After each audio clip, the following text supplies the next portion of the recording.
Dr. Archi, thank you very much for the opportunity for this interview. We're obviously in very delicate times right now between the United States and Iran. As we sit here, how big is the threat of a war between the two countries? I think war is not inevitable, and it can be avoided, first. Second, I'm not concerned about war. I'm concerned about why, because we are fully prepared for that.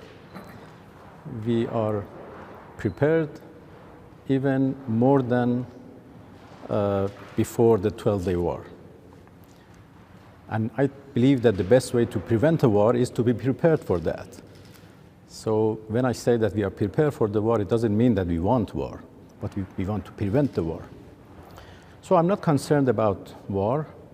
What I'm concerned of is miscalculations and military operation based on misinformation and disinformation campaigns. It is obvious to us that there are certain elements, certain parties who want to drag President Trump into this war for their own benefits. I think President Trump is wise enough to make a correct decision.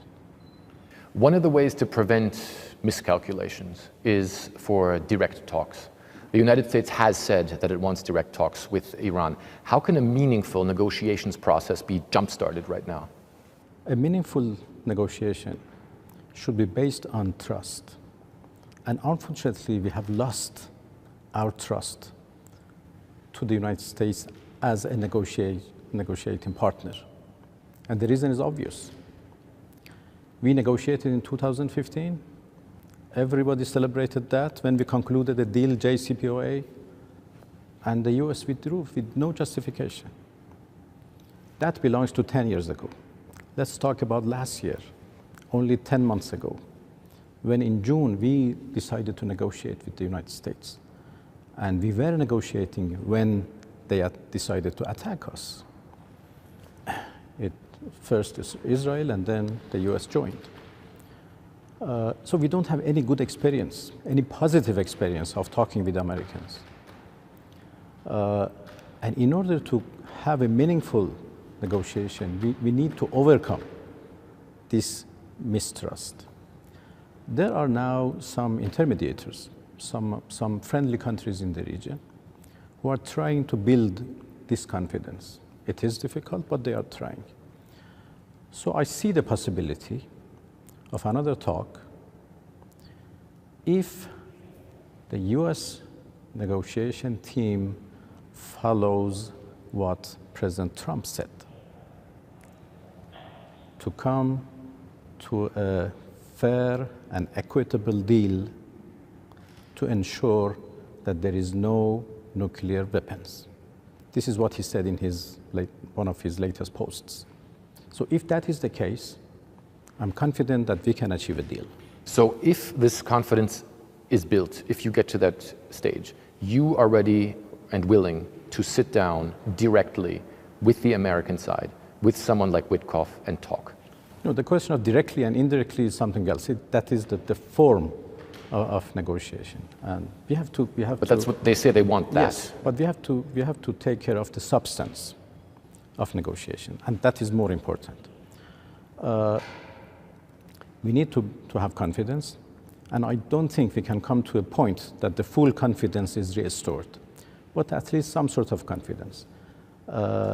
And we are now working with our friends in the region to find a method that can bring about this some extent of confidence so we can restart negotiations. Yeah, and President Trump says that negotiations are already going on. He has said overnight that there is negotiations taking place. How does that work right now with this confidence building, with countries in the region also helping? That is through intermediators. As I said, there are some countries who convey messages and who are trying to build confidence and to prepare the ground for a meaningful negotiation. And we are working with them. and we are exchanging messages. Would you say that these talks that are going on right now are fruitful and can lead to a de-escalation of the situation to a point where real talks can take place? I think so far, yes, fruitful. President Trump says he is looking to not use the military force that is currently stationed around Iran, not just on aircraft carriers, but elsewhere. If there can be an acceptable deal, what would be an acceptable deal for Iran, as far as nuclear is concerned, as I said, the same deal that he mentioned, a fair and equitable deal to ensure no nuclear weapons. That is achievable. Things like enrichment, things like ballistic missiles, things like proxy forces in the region. I know that the United States has talked about wanting to negotiate about that as well. Is that completely out of the question for you, or is that something you could at least talk about? As I said, President Trump said no nuclear weapons, and we fully agree with that. And we can negotiate on our nuclear program to ensure that there is no nuclear weapons, to ensure that it is peaceful and would remain peaceful forever. That could be a very good deal. Of course, in return, we expect sanction lifting. So that deal is possible. Let's do not talk about impossible things. Let's focus on something which is possible and do not lose the opportunity to achieve a fair and equitable deal to ensure no nuclear weapons. That, as I said, and I repeat, that is achievable, even in a short period of time. So you think there could be, in a short period of time, negotiations could start, a venue could be designated, you could sit down directly or indirectly with them and come to an agreement fairly quickly that would give you, presumably you would want sanctions relief in return for all of this. Of course, that is the purpose. What's Iran looking to get out of it otherwise? That is the purpose of negotiation for us. First, of course, we want our right to be, respected. And secondly, sanctions be lifted. Sanctions are imposed because there are concerns that our program may go for weapons.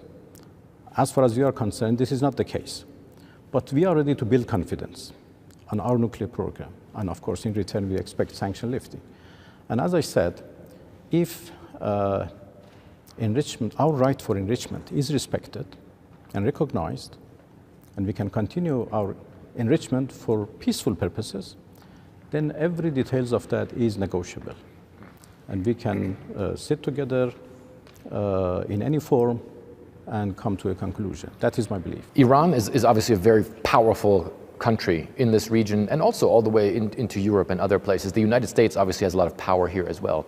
Wouldn't it be important for these two powerful players in the region to speak about regional issues, to speak about regional military issues as well? Well, as a general de-escalation, maybe. Well, to be honest with you, we believe that the source of all these conflicts, tensions, everything in our region is foreign forces who have entered into this region. We respect our neighbors, and we have always been ready to engage with our neighbors in the region and talk about the security, the peace and stability and everything regarding the region, but with the countries of the region. This is our business. This is the business of the region, and we have to deal with that together with our regional players. So this is our position, and we have already been in touch with our neighbors and other players, major players in particular, and we have good discussion, and we are ready to even form some sort of a structure to talk with each other about the peace and stability. Look, peace and stability in this region is as important and vital for us as it is important for others.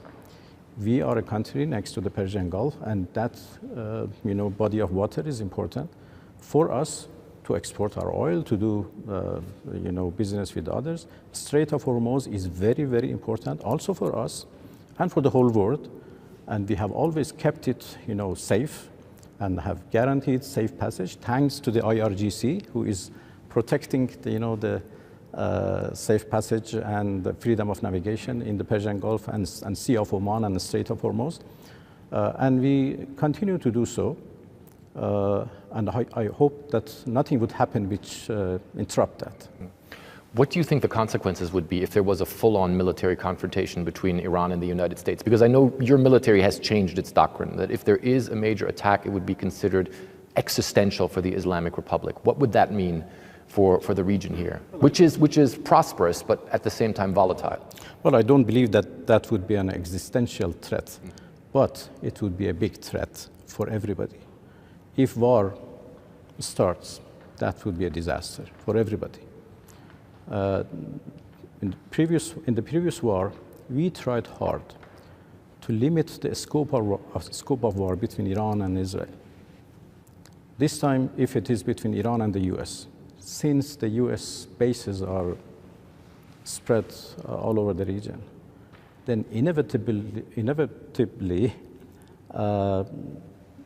many parts of the region would be involved, engaged, and that could be very dangerous. So I don't even want to think about that. Let's hope that wisdom would prevail. We are prepared for any eventuality, and I am telling that with 100% confidence. Our armed forces are ready and prepared, even more than the previous war. Our missiles were tested in a real war last time, and we were able to, understand their problems, their weak points, and their strengths. So we learned many lessons from those 12 days of war, and I think we are now very well prepared. But again, being prepared doesn't mean that we want war. We want to prevent a war. President Trump set all of this in motion after the demonstrations that happened here in the early part of January. We've been around, we went, for instance, to the cemetery, the Tehran cemetery, and there were people there who were grieving and who said that their loved ones had been killed by security forces. How are you going to mitigate this situation? Well, the government is actually working on that, but I have to clarify that we had 10 days of peaceful demonstrations and protests. Sometimes even went violent, which was tolerable. And the government engaged with the protesters' leaders to see how they can find solutions for their grievances and problems.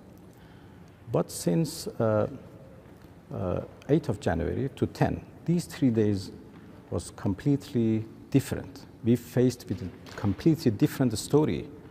There were, terrorist elements, militias who entered to these demonstrations with guns, and they started to shoot at our police forces and security forces.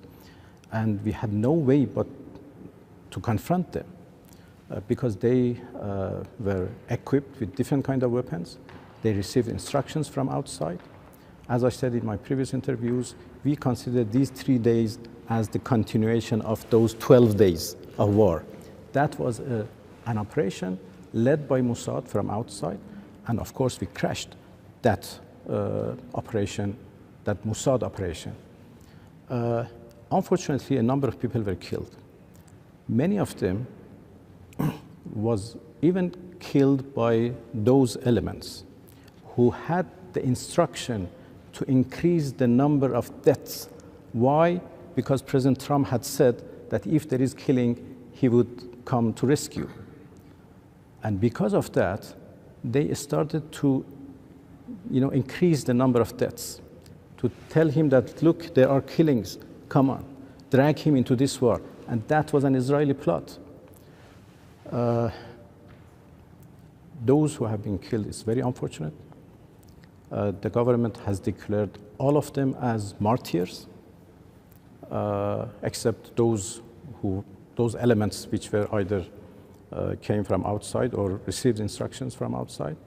So about 2,500 are already known as martyrs, and the government is taking care of them. And also the government is trying to introduce plans and programs to answer to the complaints and grievances of the people. So this peace which we have had since 10th January till now would continue.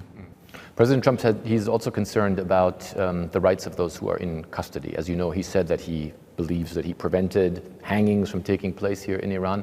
Can you guarantee the rights of those who have been detained and whose cases are being looked into right now? Of course. First of all, there was no plan for executions or hangings. This is what I said in my interview with Fox News. So there were no plan as such. And right now, I can, affirm that the right of each and every person who is arrested and detained would be observed and guaranteed. The final question is, we've been talking so much about possible war, about confrontation.